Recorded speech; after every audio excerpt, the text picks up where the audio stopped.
पूर्णस्य पूर्णमादाय पूर्णमेवावशिष्यते।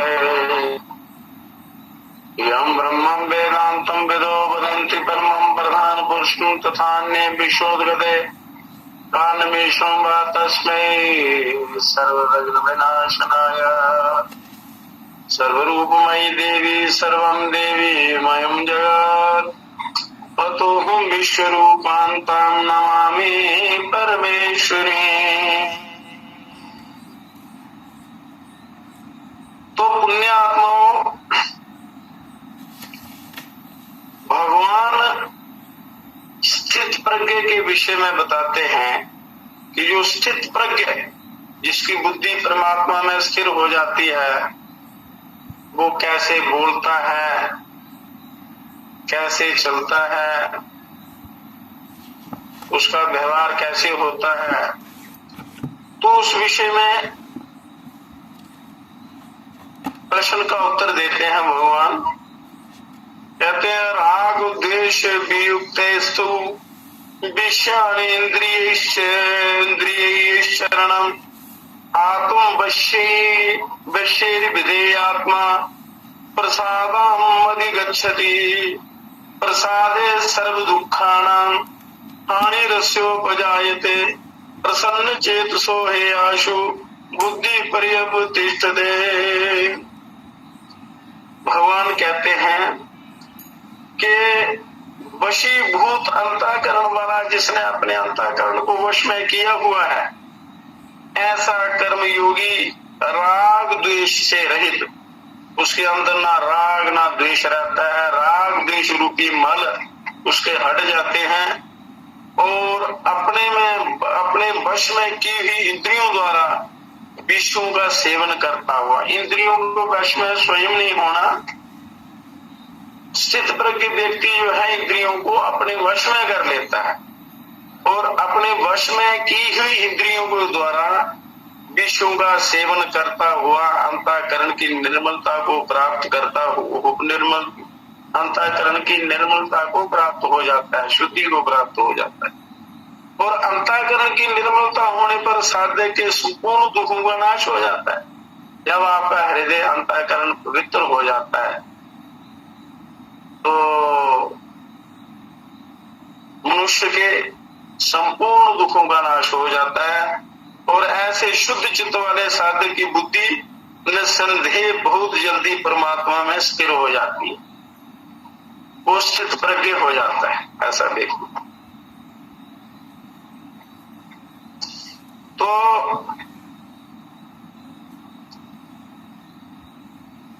भगवत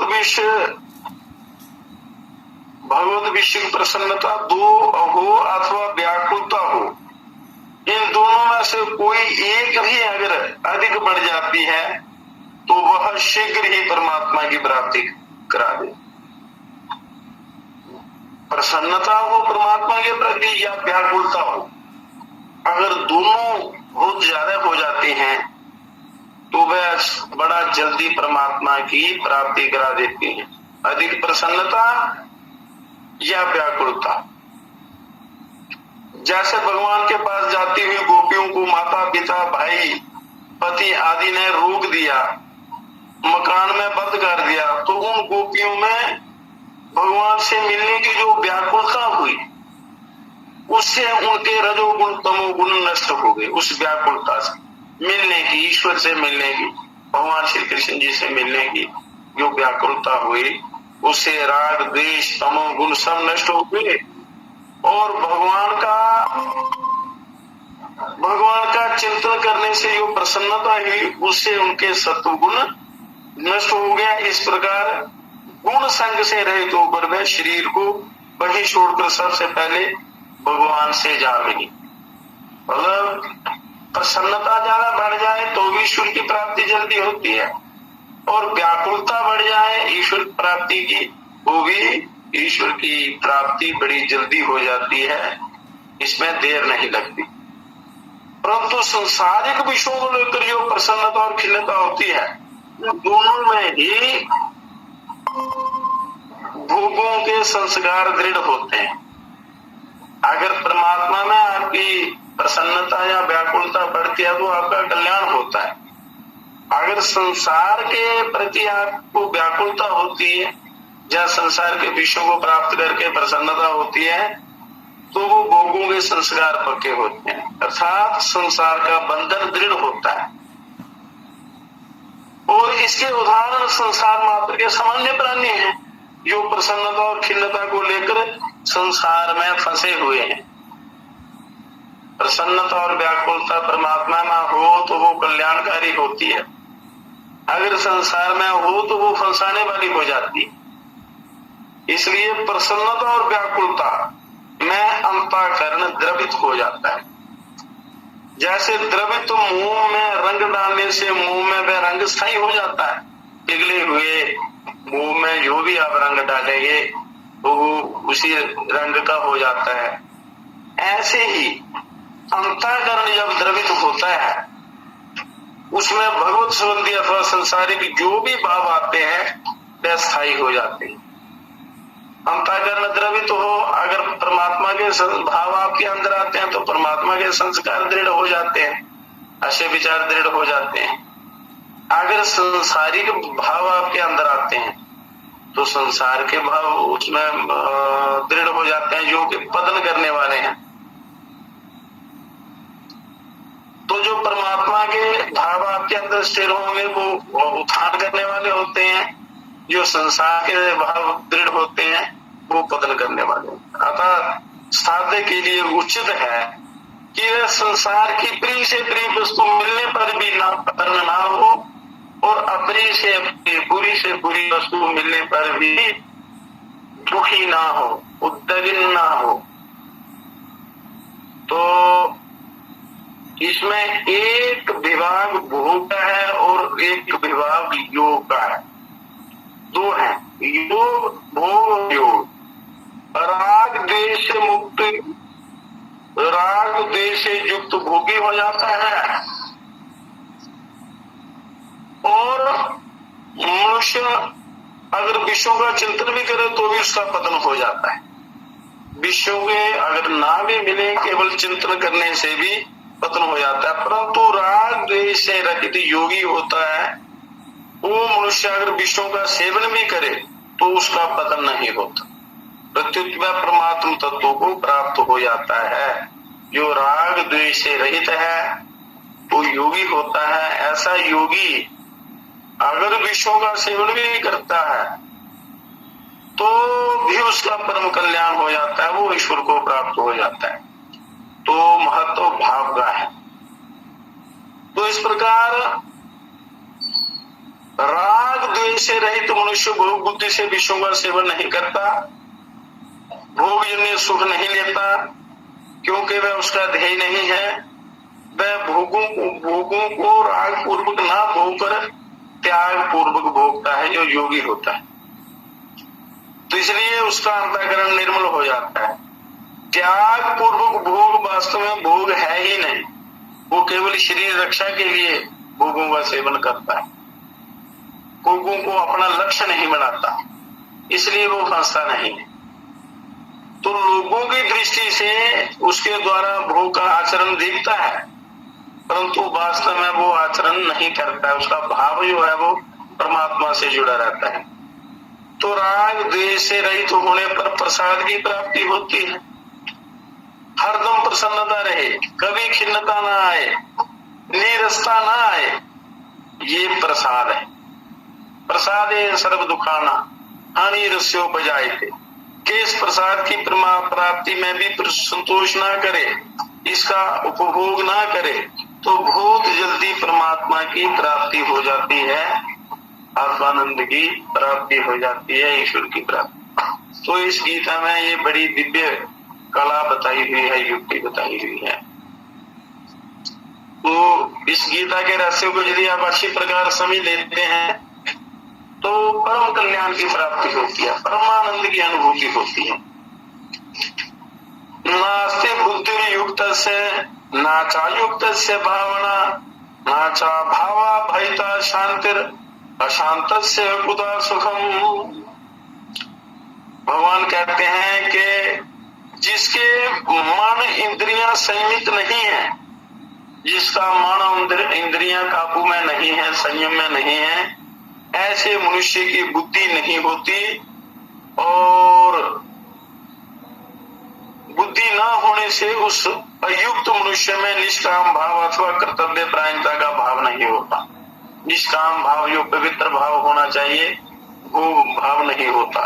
और निष्काम भाव ना होने से उसको शांति नहीं मिलती, क्योंकि कामना से अशांति मिलती है, संसार मिलता है, संसार अशांति देता है, और निष्काम भाव से शांति मिलती है।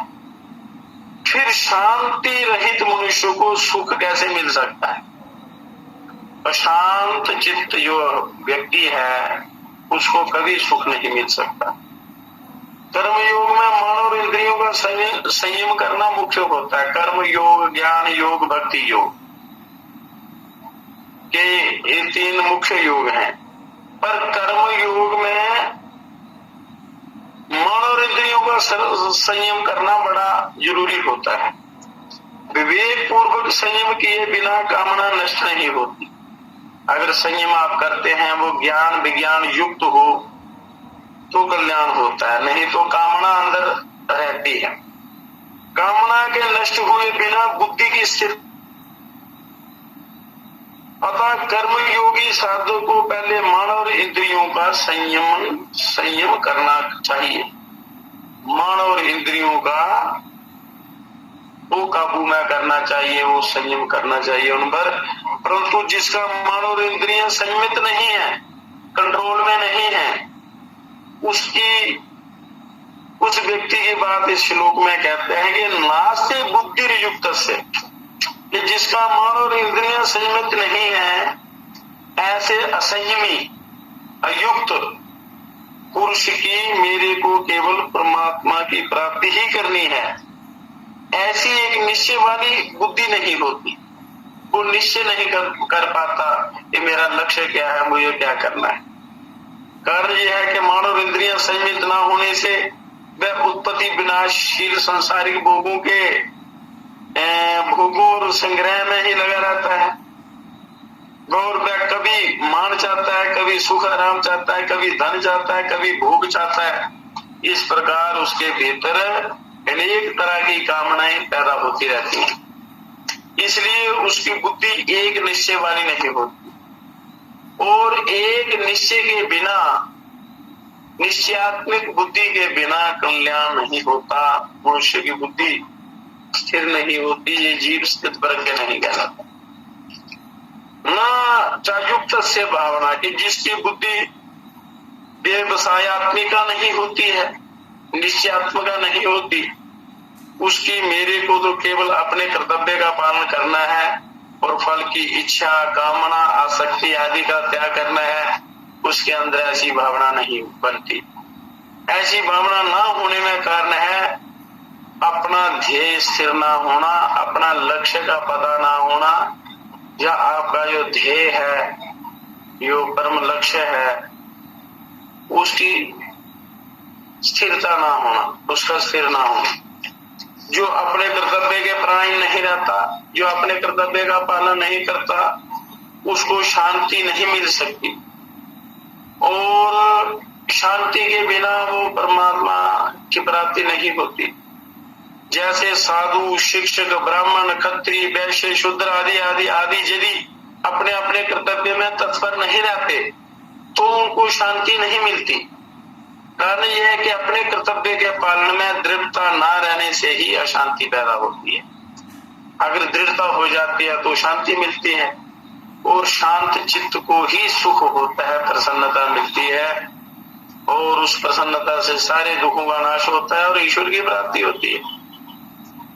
अशांत से बुद्धा सुखम, जो अशांत है वह सुखी कैसे हो सकता है? जिसके अंदर हलचल रहती है वो कभी सुखी नहीं हो सकता। कारण ये है कि उसके हृदय में हरदम हलचल होती रहती है। बाहर से उसको कितनी ही अनुकूल भोग आदि मिल जाए तो भी उसके हृदय की हलचल नहीं मिट सकती है, वह सुखी नहीं हो सकता। शांत व्यक्ति कभी सुखी नहीं हो सकता। अब अयुक्त पुरुष की बुद्धि एक निश्चय वाली क्यों नहीं होती? जो अशांत चित्त होता है उसकी बुद्धि एक निश्चय वाली क्यों नहीं होती? इसका कारण कहते हैं इंद्रियाणा हि चरतां जन्मनो अनुविधीयते तदस्य हत्ति प्रज्ञां वायुर्नावमिवाम्भसि। ये कारण यह है कि अपने अपने विषयों में विचरती हुई इंद्रियों में से एक ही इंद्रिय जिस मन को अपना अनुगामी बना लेती है वह अकेला मन जल में नौका को वायु की तरह इसकी बुद्धि को हर लेता है। वो मन जो है वो हर लेता है। जिस मन को अपना अनुगामी बना लेती हैं इंद्रियां, वह अकेला मन जल में नौका को वायु की तरह इसकी बुद्धि को हर लेता है।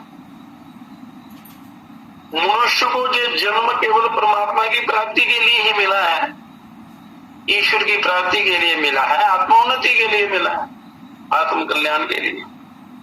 अतः मुझे तो केवल परमात्मा प्राप्ति ही करनी है, चाहे जो हो जाए, ऐसा अपना ध्येय दृढ़ होना चाहिए। ध्येय दृढ़ होने से साधक की अहंता में से भोगों का महत्व नष्ट हो जाता है। अंदर जो भोगों के प्रति मनुष्य को मोह होता है वो नष्ट हो जाता है। उनका महत्व जो होता है, उनकी जो महिमा होती है अंदर, वो नष्ट हो जाती है। महत्व हट जाने से निश्चयात्मिका बुद्धि दृढ़ हो जाती है। व्यवसायत्मिका बुद्धि जो होती है वो दृढ़ हो जाती है। परंतु जब तक निश्चयात्मिका बुद्धि दृढ़ नहीं होती तब तक उसकी क्या दशा होती है, इसका वर्णन यहाँ कर रहे हैं। जिसकी बुद्धि स्थिर हो जाती है, दृढ़ हो जाती है, उसका तो कल्याण हो जाता है। पर जिसकी निश्चयात्मिका बुद्धि दृढ़ नहीं होती है उसका क्या हाल होता है, वो बताते हैं। इंद्रियाणा हि चरता जन्मनो अनुविधीयते। जब साधक कार्य क्षेत्र में सब तरह का व्यवहार करता है तब इंद्रियों के सामने अपने विषय आ ही जाते हैं। इंद्रियों के सामने उनके विषय आ जाते हैं, तो उनमें से जिस इंद्रिय का अपने विषय में राग हो जाता है, किसी भी इंद्रिय का अपने विषय में उसका मन लग जाता है, राग हो जाता है, वह इंद्रिय मन को अपना अनुगामी बना लेती है। वो इंद्रिय मन को अपने अनुसार जला लेती है, मन को अपने साथ कर लेती है। अतः मन उस विषय का सुख भोगने के लिए लग जाता है। मन में सुख बुद्धि भोग बुद्धि पैदा हो जाती, मन में उस विषय का रंग चढ़ जाता है, उसका महत्व बैठ जाता है। जैसे भोजन करते समय किसी पदार्थ का स्वाद आता है तो रसने इंद्रिय उसमें आसक्त हो जाती है, तो जीभा जो है रसने इंद्रिय उसमें आसक्त हो जाती है। वो स्वाद ले लेकर खाना खाती है, वो पदार्थ उसमें रम जाती है। आसक्त होने पर रसने इंद्रिय मन को भी खींच लेती है, तो मन उस स्वाद में प्रसन्न हो जाता है, राजी हो जाता है, वो भी उनके चक्कर में फंस जाता है। जब मन में विषय का महत्व बैठ जाता है तब अकेला मन ही साधक की बुद्धि को हर लेता है, उसको दूसरी इंद्रियों की आवश्यकता नहीं पड़ती, मन उसको हर लेता है। साधक में क्या होता है, इसका अर्थ यह है कि साधक में कर्तव्य परायणता न रहकर भोग बुद्धि पैदा हो जाती है, और वह भोग बुद्धि होने से साधक में मुझे परमात्मा की प्राप्ति ही करनी है, वह व्यवसायत्मिका बुद्धि नहीं रहती, वो निश्चयात्मिका बुद्धि नहीं रहती। इस तरह का विवेचन करने में तो देरी लगती है, पर बुद्धि विचलित होने में देरी नहीं लगती, बुद्धि भ्रष्ट होने में देरी नहीं लगती। यहाँ इंद्रिय ने मन को अपना अनुगामी बनाया कि मन में भोग बुद्धि पैदा हो जाती है और उसी समय बुद्धि मारी जाती है, बुद्धि मारी जाती है। बुद्धि मारे जाने से मनुष्य का पतन हो जाता है। वायुर्नाभ मिवाम्भसी, ये वह बुद्धि किस तरह हर ली जाती है। इसको एक दृष्टांत रूप से समझाते हैं कि जल में चलती हुई नौका को वायु जैसे हर लेती है। जल में किश्ती को, चलती हुई किश्ती को जैसे हवा हर लेती है, वायु तूफान आता है तो उसको ले जाता है, डुबो देता है, ऐसे ही मन बुद्धि को हर लेता है। मन जो है बुद्धि को हर लेता है। जैसे कोई मनुष्य नौका के द्वारा नदी या समुद्र को पार करते हुए अपने गंतव्य स्थान को, जहां पर उसने जाना है, वहां जा रहा है, यदि उस समय नौका के विपरीत बाजू चलती है, उसके विरुद्ध बाजू चलती है, तो वह बाजू उस नौका को जहां उसने जाना है उस स्थान से उसको विपरीत दिशा में ले जाती है। ऐसे ही साधक व्यवसायत्मिका बुद्धि रूप नौका पर आरूढ़ होकर संसार सागर को पार करता हुआ परमात्मा की तरफ चलता है। तो एक इंद्रिय जिस मन को अपना अनुगामी बनाती है, वह अकेला मन ही बुद्धि रूप नौका को हर लेता है, अर्थात तो उसे संसार की तरफ ले जाता है, उसकी दिशा को बदल देता है। इससे साधक की विषयों में सुख बुद्धि और उनके उपयोगी पदार्थों में महत्व बुद्धि हो जाती है। इसलिए मनुष्य फंस जाता है। फंसने का कारण ये है। तो इसलिए स्थित प्रज्ञ होना बड़ा जरूरी है। जब संसार के भोगों में रस की कामना रहती है, तब तक बुद्धि स्थिर नहीं होती और मन जो है बुद्धि को हर लेता है। पर आपने उस कामना को नष्ट करना है, बुद्धि को स्थिर करना है। स्थिर बुद्धि ही परमात्मा की प्राप्ति में लगती है। वायु नौका को दो तरह से विचलित करती है। वायु जो होती है हवा, नौका को दो तरह से भटकाती है। नौका को पथभ्रष्ट कर देती है या जल में डुबो देती है। या तो रास्ता बुला देती है या जल में डुबो देती है। परंतु कोई चातुर नाविक होता है जो बड़ा एक्सपर्ट होता है, बड़ा जानकार होता है, अनुभवी होता है, तो वह वायु की क्रिया को अपने अनुकूल बना लेता है, जिससे वायु नौका को अपने मार्ग से अलग नहीं ले जा सकती, प्रत्युत उसको गंतव्य स्थान तक पहुंचाने में सहायता करती है। जो चतुर है, जो बुद्धिमान है। ऐसे ही इंद्रियों के अनुगामी हुआ मन बुद्धि को तो दो तरह से विचलित करता है। दो तरह से परमात्मा प्राप्ति के निश्चय को दबाकर भोग बुद्धि पैदा कर देता है, रास्ता बदल देता है, या निषिद्ध भोगों में लगाकर पतन करा देता है। जहां बाजू जैसे नौका को या तो डुबो देता है, उसका पतन कर देता है, जहां उसको विपरीत दिशा में ले जाता है। परंतु जिसका मन और इंद्रियां वश में होती हैं, उसकी बुद्धि को मन विचलित नहीं करता, प्रत्युत परमात्मा के पास पहुंचाने में सहायता करता है। ये गीता में बड़ा अच्छी प्रकार वर्णन किया हुआ है।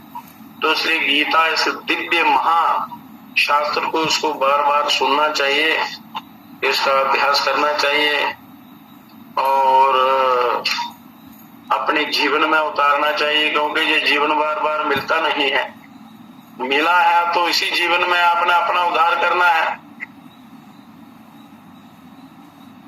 अब शंका हो सकती है कि इस श्लोक में आए जत और तत्, जत तत् संस्कृत के शब्द हैं। इन पदों से इंद्रियों को ना लेकर मन को क्यों लिया गया है? इंद्रियों को बुद्धि का हरण करने वाली ना बताकर मन को बुद्धि हरण करने वाला क्यों बताया गया है? इसका समाधान है कि इंद्रियों को मन का हरण करने वाली बताया है इसी अध्याय में, इंद्रियों को मन का हरण करने वाली बताया है। और इंद्रियों से मन को और मन से बुद्धि को अपार सूक्ष्म श्रेष्ठ बलवान बताया गया है। इससे सिद्ध होता है कि इंद्रियां मन का हरण करते हैं और मन बुद्धि का हरण करता है। दूसरी बात, बुद्धि को हरने के विषय में मन ही मुख्य होता है, इंद्रियां नहीं होती। तो कारण यह है कि जब तक इंद्रियों के साथ मन नहीं रहता तब तक उस इंद्रिय को अपने विषय का भी ज्ञान नहीं होता। तो मन के साथ ही विषयों का ज्ञान होता है। तो इसलिए अधिष्ठाय मनुष्यायम विषयानुपसेवते, गीता के 15वें अध्याय के 9वें श्लोक में यहाँ लिखा हुआ है। ये आगे वर्णन आएगा इसका। श्री मद भागवत में दत्तात्रेय जी महाराज कहते हैं, वो क्या कहते हैं श्रीमद भागवत में, तदैव मात्मन्यं वरुद्धचितो न वेद किंचित बहिरंतरं वा यथेषु गारो नृपतिं व्रजन्तमिषो गतात्माना ददर्श पार्श्वे। ये जिसका चित्त आत्मा में ही निरुद्ध हो जाता है उसको बाहर भीतर कहीं भी किसी पदार्थ का भान नहीं होता है, किसी पदार्थ का अनुभव नहीं होता। तो मैंने देखा था कि एक बाण बनाने वाला कारीगर बाण बनाने में इतना तन्मय हो रहा था कि उसके पास से ही दलबल के साथ राजा की सवारी निकल गई और उसको पता तक ना चला, मतलब इतना उसमें लीन हो गया। तो बाण बनाने वाले की कर्णेंद्री की भी थी, उसका विषय शब्द भी था, पर मन उस तरफ न रहने से वह सुनाई नहीं दिया, मन कहीं और था। ऐसे कहीं आप किसी ध्यान में लगे रहते हैं, कोई आपको कई बार कुछ पुकारता है, पूछता है, मनुष्य को पता नहीं चलता, या पास से कोई गुजरता है, पता नहीं चलता यार ध्यान नहीं था, मेरा ध्यान नहीं दिया, पास से गुजर गए, क्योंकि वो उस विषय में लीन रहता है, एकाग्र एक मन हो जाता है। तात्पर्य यह है कि मन साध रहने से ही इंद्रियों को अपने विषय का ज्ञान होता है, उस समय इंद्रियों के साथ मन नहीं होता। जब मन साधना रहने से इंद्रियों को अपने विषय का भी ज्ञान नहीं होता, फिर वह इंद्रिय बुद्धि को कैसे हर सकते हैं? नहीं हर सकती है। इसलिए मन ही जो है वो बुद्धि को हरता है। मन के सहयोग के साथ ही ये विषय जो है ये खराब करते हैं। तो अब अयुक्त पुरुष की निश्चयात्मक बुद्धि क्यों नहीं होती? वो जो असंयमित है, संयमी नहीं है, जो उसकी बुद्धि निश्चयात्मक क्यों नहीं होती? वो परमात्मा की प्राप्ति का निश्चय क्यों नहीं कर पाता? इसका हेतु तो पीछे बता दिया। अब जो युक्त होता है उसकी स्थिति का वर्णन करने के लिए आगे भगवान कहते हैं, तस्मादस्य महाबाहो निगृहीतानि सर्वशः इंद्रियाणि इंद्रियार्थे व्यस्तस्य प्रज्ञा प्रतिष्ठिताः। इसलिए हे महाबाहो, हे अर्जुन, जिस मनुष्य की इंद्रियां इंद्रियों के विषय से सर्वथा वश में की हुई है उसकी बुद्धि स्थिर होती है। मन और इंद्रियों को वश में करने का जो विषय चला आ रहा है उसका उपसंहार करते हुए यहाँ कहते हैं कि जिसके मन और इंद्रियों में संसार का आकर्षण नहीं रहा है उसकी बुद्धि प्रतिष्ठित होती। मन और इंद्रियों में संसार का आकर्षण जिसके अंदर नहीं है या साधना से नहीं रहा है उसकी बुद्धि प्रतिष्ठित होती है, उसकी बुद्धि स्थिर होती है। तो संसार के साथ व्यवहार करते हुए अथवा एकांत में चिंतन करते हुए किसी भी अवस्था में उसकी इंद्रियां भोगों में विषयों में प्रवृत्त नहीं होती। संसार में व्यवहार करते हुए भी भोगों में उसकी इंद्रियां प्रवृत्त नहीं होती। व्यवहार काल में कितने ही विषय उसके संपर्क में क्यों ना आ जाएं, व्यवहार करते समय जितने मर्जी विषय उसके सामने आ जाएं, पर वह विषय उसको विचलित नहीं कर सकते, उसके मन को नहीं हर सकते। उसका मन भी इंद्रियों के साथ मिलकर उसकी बुद्धि को विचलित नहीं कर सकता। जैसे पहाड़ को कोई डिगा नहीं सकता, ऐसे ही उसकी बुद्धि में इतनी दृढ़ता आ जाती है, इतनी दृढ़ता आ जाती है कि उसको मन किसी भी अवस्था में गिरा नहीं सकता, डिगा नहीं सकता, पतन नहीं कर सकता। कारण ये है कि उसके मन में विषयों का महत्व नहीं रहा। मन में ही विषयों का महत्व नहीं है तो फिर उसको गिरने का कोई प्रश्न ही पैदा नहीं होता। निगृहीतानि, इस पद का अर्थ है कि इंद्रियां विषयों से पूरी तरह वश में की हुई है। विषयों में उनका लेश मात्र भी राग आसक्ति खिंचाव नहीं रहा है। जैसे सांप के दांत निकाल दिए जाएं तो फिर उसमें जहर नहीं रहता, और वह किसी को काट भी लेता है तो उसको कोई असर नहीं होता। ऐसे ही इंद्रियों को राग द्वेष से रहित कर देना ही मानो उनके जहरीले दांत निकाल देना है। फिर उन इंद्रियों में जो ताकत नहीं रहती कि वह साधक को पतन के मार्ग में ले जाए।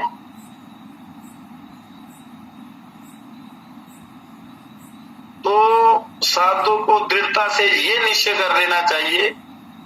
मतलब इसका तात्पर्य ये हुआ कि जो साधक है उसको ये दृढ़ निश्चय कर लेना चाहिए कि मेरा लक्ष्य परमात्मा की प्राप्ति करना है, भोग भोगना नहीं है, संग्रह करना मेरा लक्ष्य नहीं है।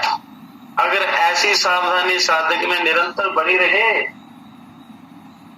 तो उसकी बुद्धि स्थिर हो जाएगी, और स्थिर बुद्धि वाला व्यक्ति ही ईश्वर की प्राप्ति कर सकता है, परमात्मा की प्राप्ति कर सकता है।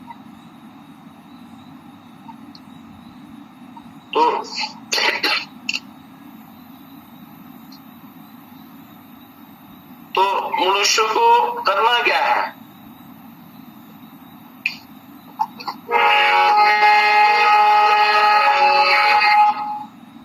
जाग जाग जाग मोह नींद से जरा, मोह नींद से जरा, भाग भाग भाग भोग जाग से परा। जाग जाग जाग मोह नींद से जरा, भाग भाग भाग भोग जाल से परा। विषयों के जाल में फंसा छूटे नहीं कभी, जन्म जन्म में विश्व संग होते हैं सभी। बिना विराग के न भव सिंधु को तरा, भाग भाग भाग भोग जाल से परा। भोगों के इस विषयों के जाल से, इनके मोह से आपने पीछे हटना है तो आपकी बुद्धि स्थिर हो जाएगी। वर्ष गया मास गया दिन गई घड़ी, दुनिया के कारोबार में खबर नहीं पड़ी, दुनिया के कारोबार में खबर नहीं पड़ी। नजदीक काल आ गया मन में नहीं डरा, नजदीक काल आ गया मन में नहीं डरा। भाग भाग भाग भोग जाल से परा।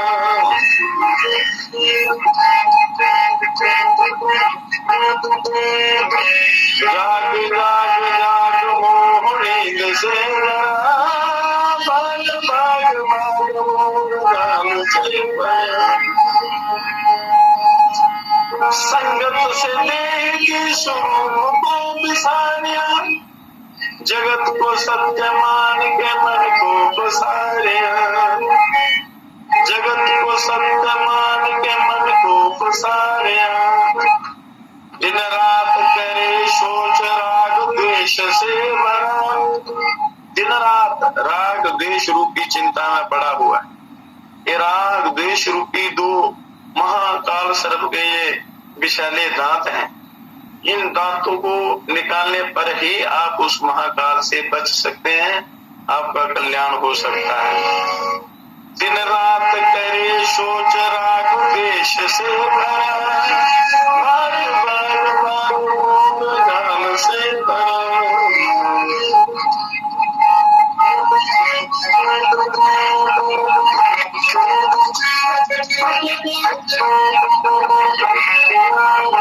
अपने स्वरूप को विचार देखने सही, विचार देखने सही, विचार देखने सही, विचार देखने सही।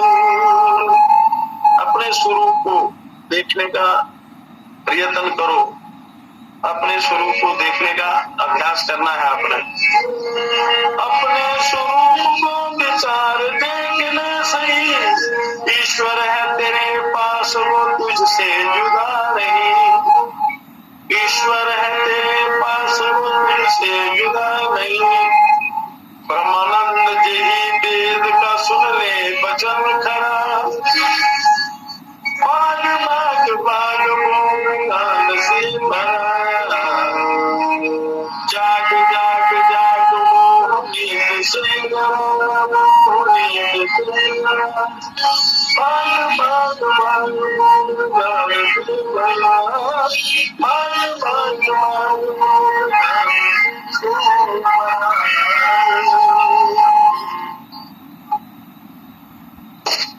तभी आपकी बुद्धि स्थिर होगी। अगर आप भोगों से मन को पीछे हटाएंगे तो स्थिर बुद्धि होगी, और स्थिर बुद्धि वाला ही ईश्वर की प्राप्ति कर सकता है।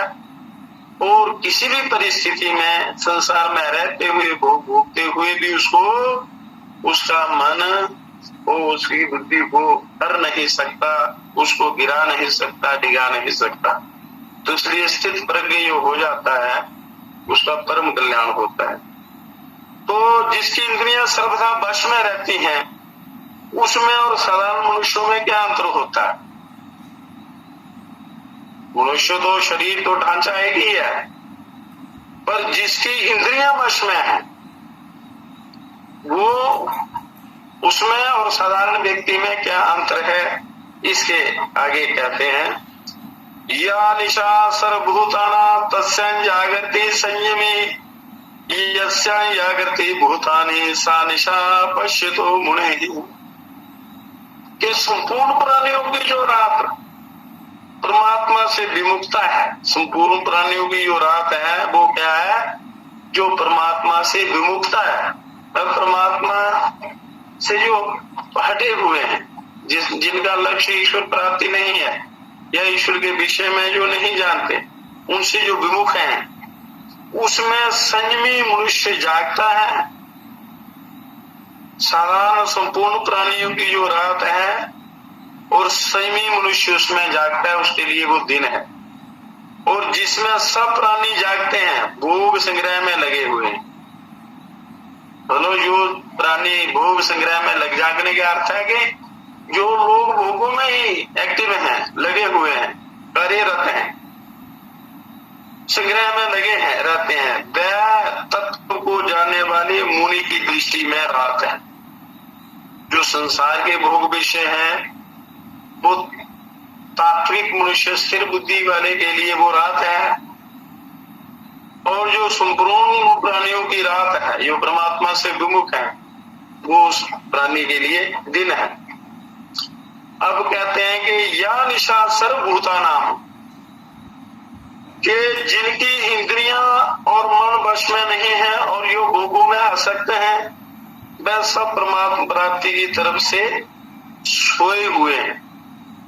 परमात्मा क्या है, तत्व ज्ञान क्या है, हम दुख क्यों पा रहे हैं, संताप जलन क्यों हो रही है, दिन रात चिता की तरह क्यों जल रहे हैं, हम जो कुछ कर रहे हैं उसका परिणाम क्या होगा, इस तरफ बिल्कुल ना देखना ही उनकी रात है, उनके लिए बिल्कुल अंधेरा है। और यहाँ भूतानाम कहने का तात्पर्य है कि जैसे पशु पक्षी आदि दिन भर खाने पीने में लगे रहते हैं, ऐसे ही जो मनुष्य रात दिन खाने पीने खाने पीने में, सुख आराम में, भोगों और संग्रह में, धन कमाने में, विश्व भोगों में, संसार के उल्टे सीधे कर्मों में ही लगे रहते हैं, उन मनुष्यों की गणना भी पशु पक्षी आदि में ही है। क्योंकि मनुष्य वाले वो बुद्धि का से प्रयोग ही नहीं करते। कारण यह है कि परमात्म तत्व से विमुख रहने में पशु पक्षी आदि में और मनुष्य में कोई अंतर नहीं। पशु पक्षी भी परमात्मा की तरफ नहीं लगते क्यों कर्मों का फल भोग रहे हैं, और जो मनुष्य विश्व भोगों में रमे हुए हैं, परमात्मा का जिनको ज्ञान ही नहीं है, उसकी तरफ ध्यान ही नहीं है, तो वो भी पशुओं के समान ही हैं। दोनों ही परमात्मा तत्व की तरफ से सोए हुए हैं। हाँ, अगर कोई अंतर है तो वह इतना है कि पशु पक्षी आदि में विवेक शक्ति इतनी जागृत नहीं है, विवेक शक्ति इतनी जागृत नहीं है, इसलिए वह खाने पीने आदि में ही लगे रहते हैं। और मनुष्यों में भगवान की कृपा से वह विवेक शक्ति जागृत है, जिससे वह अपना कल्याण कर सकता है, परमात्मा की प्राणी मात्र की सेवा कर सकता है, परमात्मा की प्राप्ति भी कर सकता है। परंतु विवेक शक्ति का दुरुपयोग करके मनुष्य पदार्थों का संग्रह करने में और उनका भोग भोगने में लग जाते हैं मनुष्य सारे, जिससे वह संसार के लिए पशुओं से भी अधिक दुखदायी हो जाते हैं। कारण यह है कि पशु पक्षी तो बेचारे जितने से पेट भर जाए उतना ही खाते हैं, संग्रह नहीं करते, परंतु मनुष्य को कहीं भी जो कुछ पदार्थ आदि मिल जाता है, कभी भी कहीं भी किसी भी समय वह उसके काम में आए चाहे ना आए, उसका तो संग्रह कर ही लेता है और दूसरे के काम में आने में बाधा भी डालता है, क्योंकि बुद्धि का गलत इस्तेमाल करता है, राग द्वेष करता है, अपनी सामर्थ्य का दुरुपयोग करता है।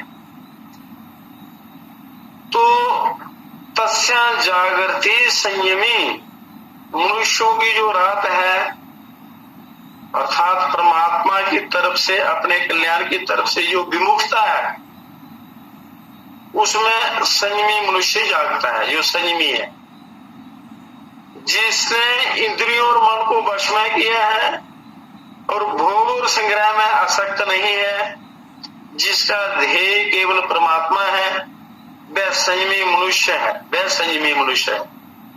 परमात्म तत्व को, अपने स्वरूप को और संसार को यथार्थ रूप से जानना ही उसका रात में जागना है। संसारियों की रात में उसका जागना है। तो यस्य जागृति भूतानि, जो भोग और संग्रह में बड़े सावधान रहते हैं, एक एक पैसे का हिसाब रखते हैं, जमीन के एक इंच का ख्याल रखते हैं, जितने रुपए अधिकार में आ जाए वह चाहे न्यायपूर्वक हो या अन्यायपूर्वक हो, बेईमानी से, शर से, कपट से हो, जिस प्रकार से भी हो, उनको धन चाहिए। उसमें बड़े खुश होते हैं कि इतनी पूंजी तो हमने ले ली है, किसी को ठग लेते हैं तो बड़े खुश होते हैं कि आज हमने इतने कमा लिए, इतना उसको बेवकूफ बना लिया, इतना लाभ तो हमें हो ही गया। इस तरह से वह संसारिक क्षण भोगों को बटोरने में और आदर सत्कार मान बढ़ाई आदि प्राप्त करने में ही लगे रहते हैं, उनमें बड़े सावधान रहते हैं। वही उन लोगों का जागना है, ये संसारियों का जागना है, और परमात्मा से विमुख उनका ये सोना है। साना निशा पश्चितो मुने, कि जिन संसारिक पदार्थों का भोग और संग्रह करने में मनुष्य अपने को बड़ा बुद्धिमान चतुर मानते हैं और उसमें राजी होते हैं, और संसार और परमात्मा को जानने वाले मननशील संयमी मनुष्य की दृष्टि में वह सब रात के समान है, बिल्कुल अंधेरा ही। जैसे बच्चे खेलते हैं तो वह कंकड़ पत्थर कांच के लाल पीले टुकड़ों को लेकर आपस में लड़ते हैं, बच्चे खेलते हैं, ज्ञान नहीं होता उनको। अगर वह मिल जाता है तो राजी होते हैं कि मैंने बहुत बड़ा लाभ उठा लिया, अगर वह नहीं मिलता है तो दुखी हो जाते हैं कि मेरी बड़ी भारी हानि हो गई। परंतु जिसके मन में कंकड़ पत्थर आदि का महत्व नहीं है, ऐसा समझदार व्यक्ति समझता है कि इन कंकड़ पत्थरों के मिलने से क्या लाभ हुआ और ना मिलने से क्या हानि हुई। इन बच्चों को अगर कंकड़ पत्थर मिल भी जाएंगे तो वह कब तक उनके साथ रहेंगे। इसी तरह भोग और संग्रह में लगे हुए मनुष्य भोगों के लिए लड़ाई झगड़ा झूठ कपट छल बेईमानी मार काट आदि करते हैं और उनको प्राप्त करके राजी होते हैं, खुशी मनाते हैं कि हमने बहुत लाभ ले लिया। परंतु संसार को और परमात्मा तत्व को जानने वाला मननशील संयमी मनुष्य साफ देखता है कि भोग मिल गए, आदर सत्कार हो गया, खूब श्रृंगार कर लिया तो क्या हो गया, इसमें मनुष्य को क्या मिला, इनमें से इनके साथ क्या चलेगा और ये कब तक भोगों को साथ में रखेंगे। इन भोगों से होने वाली वृत्ति कितने दिन तक ठहरेगी। इस तरह उसकी दृष्टि में प्राणियों का जागना रात के समान है। तो ये मननशील संयमी मनुष्य परमात्मा को अपने स्वरूप और संसार के परिणाम को जानता ही है। वह पदार्थों को भी अच्छी तरह से जानता है कि कौन सा पदार्थ होगा, कौन सा पदार्थ किसके हित में लग सकता है। जो ज्ञानी होता है, संयमी होता है, वो क्या करता है, वो सोचता है कि कौन सा पदार्थ किसके कल्याण में लग सकता है, इससे दूसरों को कितना लाभ हो सकता है। वह पदार्थों का अपनी अपनी जगह ठीक तरह से सदुपयोग करता है, उनको दूसरों की सेवा में लगाता है। बुद्धिमान तो वो उनका सदुपयोग करता है। परंतु जो लालची व्यक्ति हैं वो पाप से, छल से, कपट से, बेईमानी से उसके संग्रह में लगे रहते हैं और उनके काम में आए ना आए, सड़ जाए, बर्बाद हो जाए, डाकू चोर लुटेरे ले जाएं, पर उस संग्रह में लगा रहता है। वो किसी के अच्छे उसका सदुपयोग नहीं कर पाता, इसलिए ना ये विषय पदार्थ उनके साथ जाते हैं, ना उनका उपभोग कर पाता है, नष्ट भ्रष्ट हो जाता है। तो इसलिए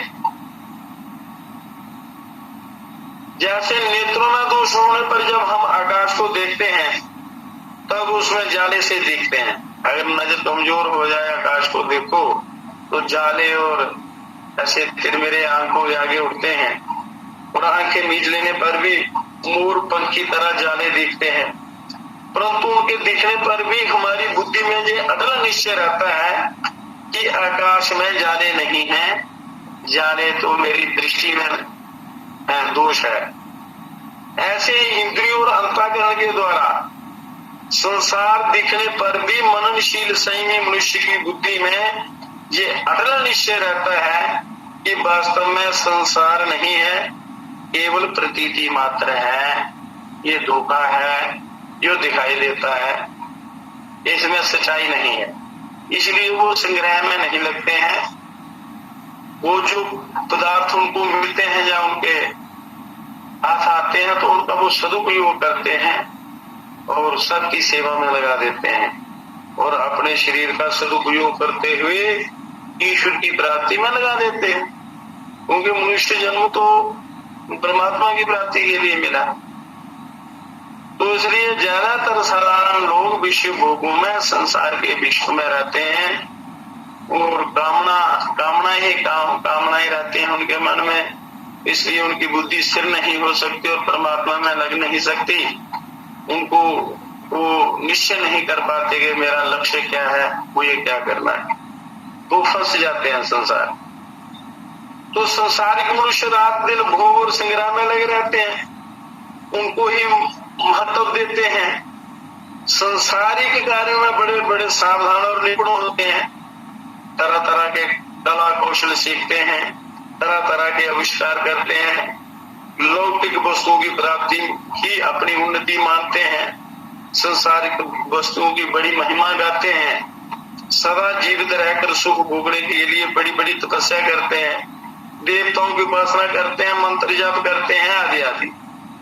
परंतु जो जीवन मुक्त हैं तत्वज्ञ महापुरुष तथा सच्चे साधकों की दृष्टि में वह बिल्कुल वो रात है जो संसारिक मनुष्य समिता है। जो संसारिक मनुष्य की स्थिति है वो जीवन मुक्त तत्वज्ञ महापुरुष के लिए वो रात है, अंधकार है, उसको वो जरा भी महत्व नहीं देता, उसका किंचन मात्र भी महत्व नहीं है। कारण यह है कि उनकी दृष्टि में ब्रह्मलोक तक संपूर्ण संसार विद्यमान है ही नहीं है, और जो पदार्थ हैं वो दुखदायी है, कष्टदायी है, इसलिए वो उसकी दृष्टि में ये सारा अंधकार है, अज्ञान है। ना सदो विद्यते भावा, संसारिक लोग तो संसार में ही रचे पचे रहते हैं और ऐसा मानते हैं कि जो कुछ है वह वही है, मतलब संसार को ही सब कुछ मानते हैं।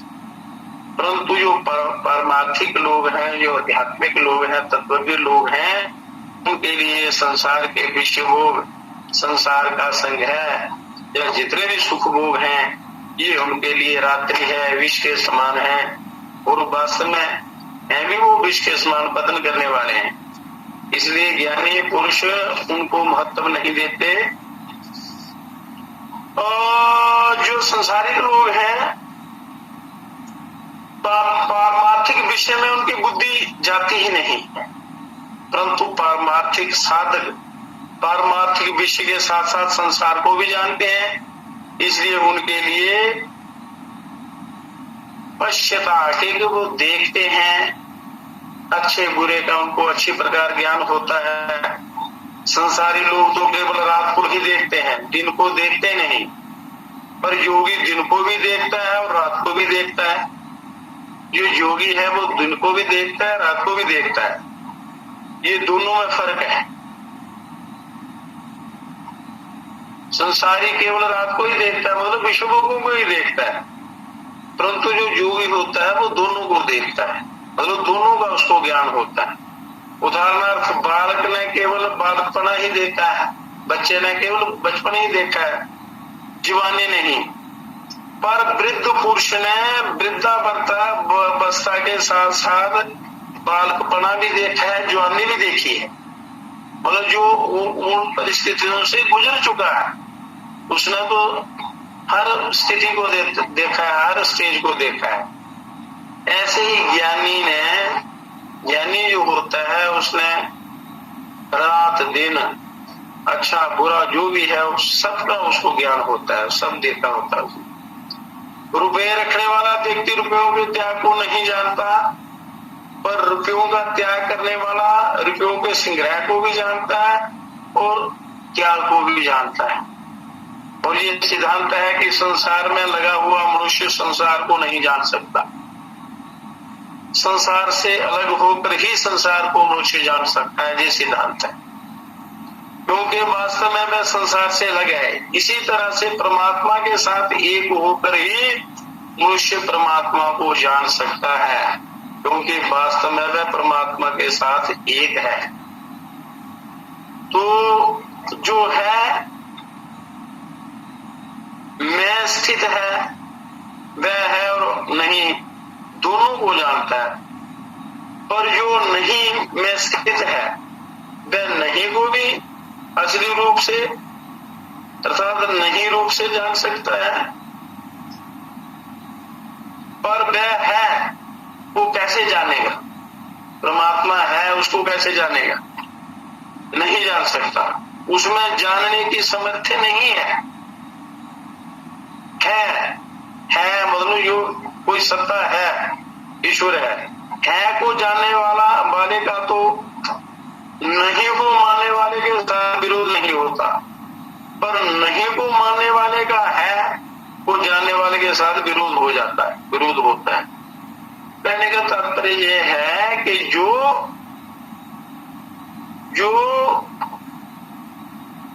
संयमी मनुष्य है, स्थित प्रज्ञ है, वो दोनों परिस्थितियों को जानता है, संसार को वो अच्छी तरह जान लेता है और ईश्वर को में वो एक होता है वो उसको तो जानता ही जानता है, ईश्वर को भी जान लेता है, संसार का वो का भी उसको अच्छी प्रकार ज्ञान होता है। परंतु जो केवल संसार में रचा बचा रहता है वो जो है मतलब जो परमात्मा सत्य है उसको भी नहीं जान सकता, और जो नहीं है उसको उसकी भी जानकारी नहीं होती है, वो भ्रम में ही अपना जीवन बिता देता है, नष्ट कर देता है। इसलिए संयमी मननशील संयमी मनुष्य को संसार रात की तरह दिखता है।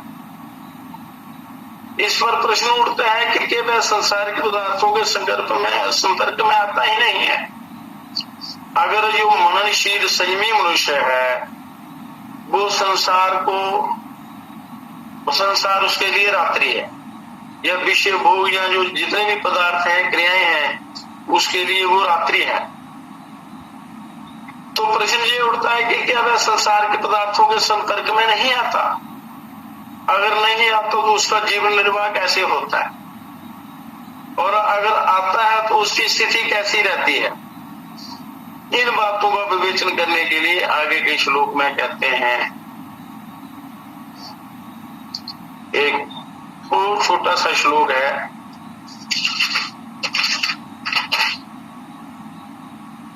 पानी उपलब्ध आपूर्यमाणमचलं प्रतिष्ठं समुद्रमापा प्रविशन्ति यद्वता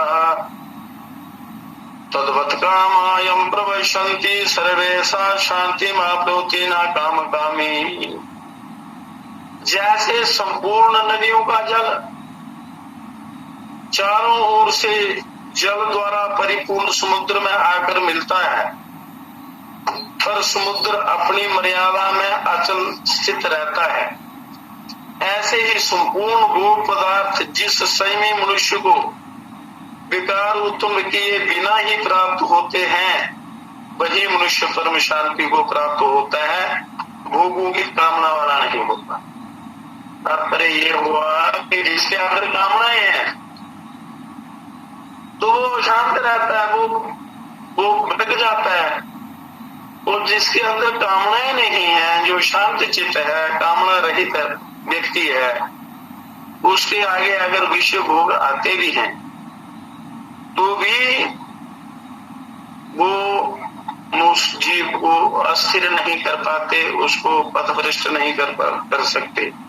संयमी मनुष्य को जो बिना विकार पैदा किए हुए पदार्थ मिलते हैं और उनसे वो विचलित नहीं होता, वही उस परम शांति को प्राप्त होता है, भोगों की कामना वाला नहीं।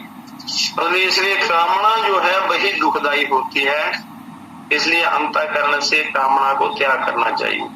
और स्थिर बुद्धि वाला जो स्थित प्रज्ञ होता है उसके अंदर कामना नहीं होती, उन्हें इंद्रियों को अपने वश में कर लिया होता है। तो हर मनुष्य के अंदर वो सामर्थ्य है कि अपनी इंद्रियों को वश में कर सकता है। अर्जुन कहते हैं कि हे प्रभु, ये मन बड़ा कठिन है, बड़ा चंचल है, बड़ा दुखदायी है, वश में नहीं आता, बड़ा कठिन है इसको वश में करना। भगवान कहते हैं कि निश्चय ही ये बड़ा दुष्कर है, पर अभ्यास और वैराग्य के द्वारा, अभ्यास के द्वारा, सत्संग के द्वारा, स्वाध्याय के द्वारा इसको धीरे धीरे वश में कर लिया जाता है। जैसे एक रस्सी लोहे को भी काट देती है अभ्यास से, जैसे कुएं से पानी निकालने के लिए गिरनी लगाई जाती है, उसमें रस्सी से पानी निकाला जाता है उसको, तो रस्सी नित्य के अभ्यास से उस लोहे को भी घिस देती है, उसको भी चूर चूर कर देती है, वो रस्सी तोड़ देती है लोहे को भी, तो लोहा घिस जाता है उससे। तो क्या होता है कि ऐसे ही आप योगाभ्यास से, सत्संग से, ध्यान से, प्राणायाम से, एक प्रकार की युक्तियां हैं, अभ्यास और वैराग्य के द्वारा आप इस दुष्ट मन को, चंचल मन को धीरे धीरे वश में कर सकते हो, इसमें कोई दो राय नहीं है। आपूर्यमाणमचल प्रतिष्ठम समुद्रमापा प्रविशन्ति यद्वत्, जैसे वर्षा काल में नदियों का जल बहुत बढ़ जाता है कि नदियों में बाढ़ आ जाती है, परंतु जब वह जल चारों ओर से जल द्वारा परिपूर्ण समुद्र में आकर मिलता है तब समुद्र बढ़ता नहीं है, अपनी मर्यादा में रहता है। परंतु जब गर्मी के दिनों में नदियों और नदों का जल बहुत कम हो जाता है तब समुद्र घटता नहीं है। तात्पर्य ये है कि नदी नदों का जल ज्यादा आने से अथवा कम आने से, न आने से अथवा जल में पैदा होने वाली अग्नि और सूर्य के द्वारा जल का शोषण होने से समुद्र में कोई फर्क नहीं पड़ता, वह घटता बढ़ता नहीं है। समुद्र ज्यों का त्यों रहता है अपनी मर्यादा में, उसको नदी नदों के जल की अपेक्षा नहीं रहती, वह तो सदा सर्वदा ज्यों का त्यों ही परिपूर्ण रहता है और अपनी मर्यादा का कभी त्याग नहीं करता। ऐसे ही संसार के संपूर्ण भोग उस परमात्मा तत्व को जानने वाले संयमी मनुष्य को प्राप्त होते हैं, उसके सामने आते हैं, पर वह उसके कहे जाने वाले शरीर और अंतःकरण में सुख दुख रूप विकार पैदा नहीं कर सकते और वह परम शांति को प्राप्त होता है। उसकी जो शांति है वह परमात्मा तत्व के कारण से है, भोग पदार्थों के कारण से नहीं है। वो परमात्मा में जो उसने मन लगाया है, अभ्यास किया है, उसके द्वारा उसको वो उस समुद्र की तरह स्थिर रहता है, उसके के अंदर कोई विकार पैदा नहीं होता। जैसे नदियों का जल समुद्र को प्रभावित नहीं कर सकता, उसी प्रकार ये जितने भी सांसारिक पदार्थ हैं वो संयमी मनुष्य को विचलित नहीं कर सकते, स्थित प्रज्ञ मनुष्य को नहीं गिरा सकते। जो समुद्र और नदियों के जल का दृष्टांत दिया गया है वह स्थित प्रज्ञ संयमी मनुष्य के विषय में पूरा नहीं करता। कारण यह है कि समुद्र और नदियों के जल में तो सजातीयता है, जो जल समुद्र में भरा हुआ है उसी जाति का जल नदी नालियों में से आता है और नदियों से जो जल आता है उसी जाति का जल समुद्र में भी भरा हुआ है। परंतु स्थित प्रज्ञ और संसारिक भोग पदार्थों में इतना फर्क है कि इसको समझाने के लिए रात दिन आकाश पाताल का दृष्टांत भी नहीं बैठ सकता, केवल समझाने की कोशिश की हुई। कारण यह है कि स्थित प्रज्ञ मनुष्य जिस तत्व में स्थित है वह तत्व चेतन है, नित्य है और सत्य है, असीम है, अपार है, अनंत है, अखंड है और संसारिक भोग पदार्थ जड़ हैं, अनित्य हैं, नाशवान हैं, असत हैं, झूठे हैं, सीमित हैं, अंत वाले हैं। और दूसरा अंतर यह है कि समुद्र में तो नदियों का जल पहुंचता है, पर स्थित प्रज्ञ जिस तत्व में स्थित है वहां ये संसारिक पदार्थ भोग पदार्थ नहीं पहुंचते ही नहीं है, कभी पहुंच ही नहीं सकते। केवल उसके कहे जाने वाले शरीर अंतःकरण तक ही पहुंच सकते हैं।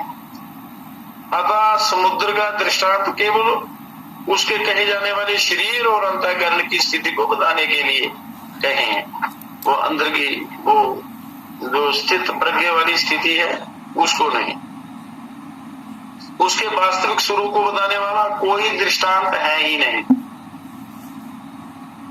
तो संसारिक लोग ज्यादा दृष्टांतों को महत्व देते हैं, उसको उस तरीके से जानने की कोशिश करते हैं, पर ये विषय इससे कहीं दूर का है तो इसको दृष्टांत नहीं दिया जा सकता। पर समझाने के लिए थोड़ा बहुत मनुष्य को केवल संकेत मात्र दिया जाता है ताकि बुद्धिमान लोग जो हैं वो उनकी समझ में आ जाए। ना काम कामी, जिसके मन में भोग पदार्थों की कामना है, जो पदार्थों को महत्व देते हैं और जिसकी दृष्टि पदार्थों की तरफ है, उसको कितने ही संसारिक भोग पदार्थ मिल जाएं तो भी उनकी तृप्ति नहीं हो सकती और उनकी कामना जलन संताप नहीं मिटते तो फिर उनको शांति कैसे मिल सकती है। कारण यह है कि चेतन स्वरूप की तृप्ति जड़ पदार्थों से नहीं हो सकती। वो उस चेतन तत्व को जानने से ही होगी। तो अपनी कामना के कारण ही ये संसार जड़ दिखता है। वास्तव में तो ये चिन्मय परमात्मा ही है, केवल कामना ही फंसाने वाली है। इसलिए कामना का त्याग कर देंगे तो अंतःकरण आपका निर्मल हो जाए। अतः जब मनुष्य कामना रहित तो हो जाता है तब उससे सभी वस्तुएं प्रसन्न हो जाती।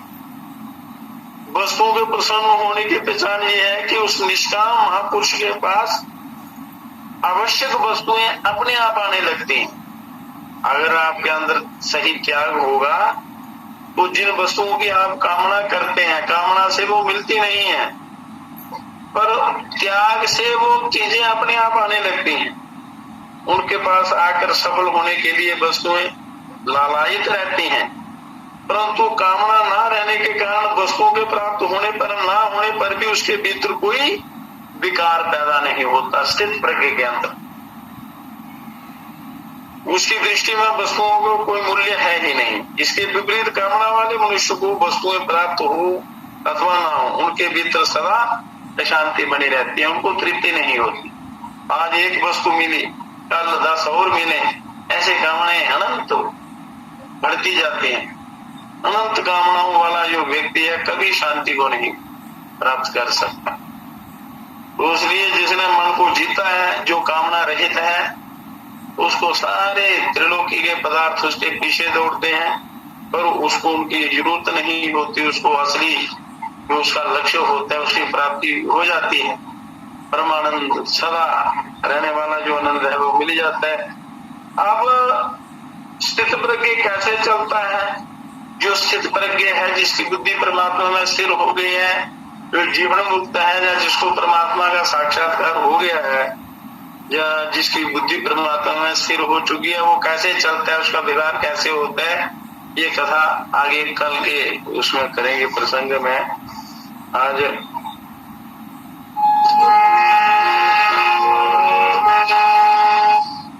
का सत्संग यही समाप्त करते हैं एक भजन के साथ।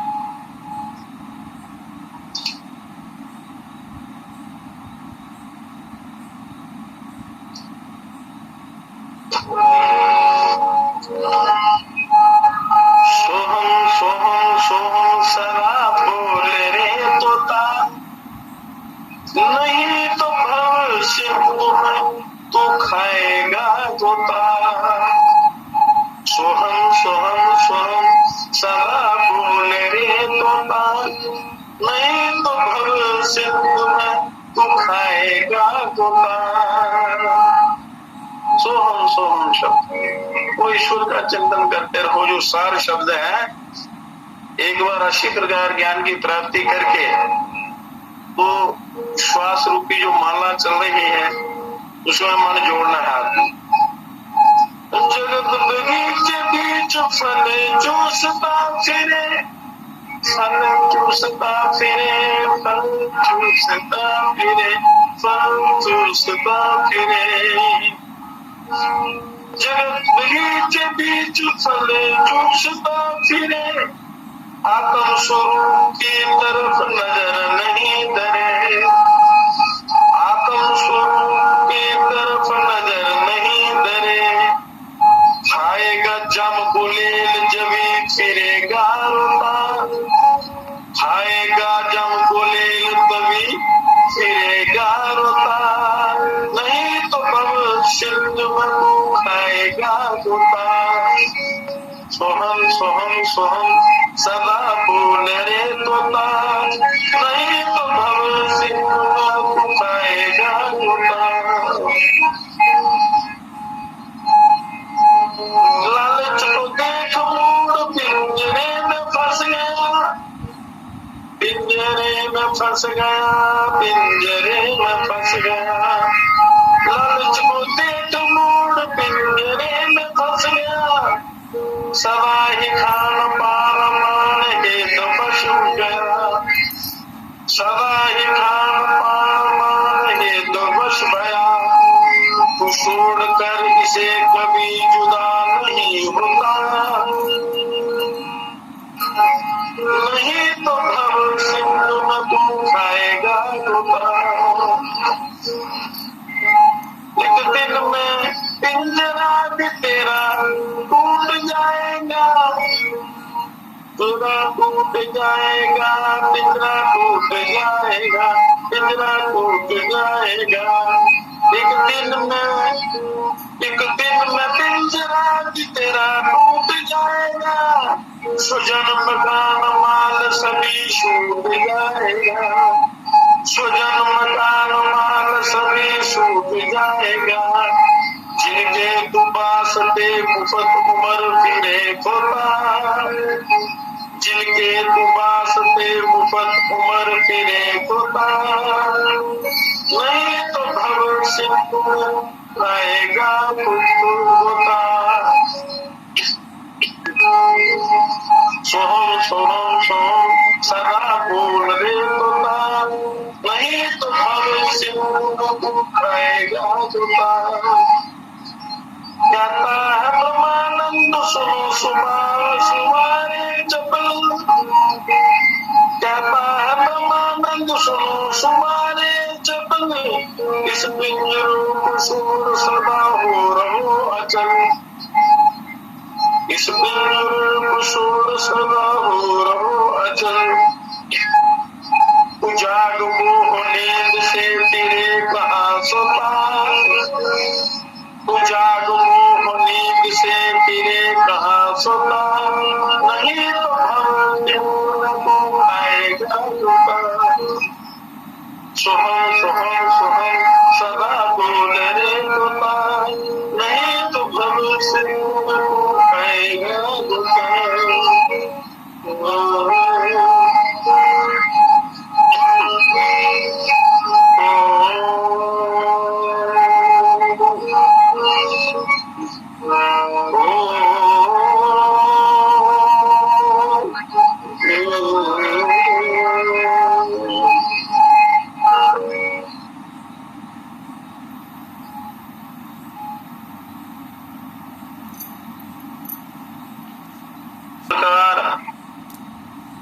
मनुष्य को बिना देर किए, बिना प्रमाद किए, आलस्य प्रमाद को छोड़कर अपने कल्याण में लग जाना चाहिए। हे परम पिता, हे विश्व पिता, हे राष्ट्रपिता, हे जगदाधार, हे करुणामय दीन दयालो, पूर्ण गुरु हे अपरंपार, हे महेश अब शीघ्र कृपा कर, हमें दीजिए योग विचार, मानवता के प्रेरक बनकर नाथ करे सुखमय संसार। हे परम पिता, हे विश्व पिता, हे राष्ट्रपिता, हे जगदाधार, हे राष्ट्रपिता, हे जगदाधार। हरि ओम तत्सत, हरि ओम तत्सत, हरि ओम तत्सत।